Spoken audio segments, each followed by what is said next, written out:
À l'épreuve du temps. Dans le travail de Oscar Munoz, une installation en série convoque la mémoire à travers des portraits fuyants. Les visages ne sourient pas ou plus. Le mouvement de l'air vicié sortant de la bouche agite la graisse et fait apparaître le disparu. La brillance du métal et la lourdeur de la graisse, l'air comme outil qui dessine, la peur de l'apparition et de la disparition d'un être cher, l'angoisse de retrouver son reflet qui lui aussi disparaît. La matière prend forme un instant dans le temps et retombe dans le néant. La mémoire sous de multiples formes métaphoriques. Le thème de la disparition est prégnant, l'altération également. Le rappel du procédé de la photographie argentique dans sa relation au temps, avec l'apparition progressive de l'image grâce à une action mécanique. L'œuvre de Doug and Mike Starn est réalisée à partir d'une impression numérique sur un support de fibres de papier. Le métissage de la tradition et de la modernité à travers les techniques et les matériaux.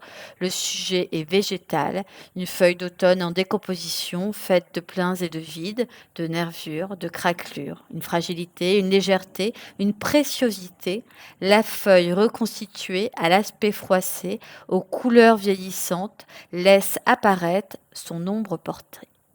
Les tons automnales accentuent le cycle naturel d'une fin, la vue en contre-plongée comme une vision d'un souvenir, d'un fantasme, le décor qui s'efface, l'intimité dévoilée.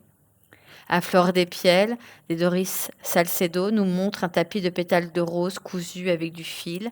L'œuvre est posée sur le sol, des plissures, des reliefs. On dirait un paysage, une couleur chaude, des nuances qui passent du orangé au bordeaux. Et puis, un détail nous laisse entrevoir les pétales dans leur variation de couleurs selon leur rythme de décomposition. L'ensemble donne une sensation extrême de douceur, de velouté.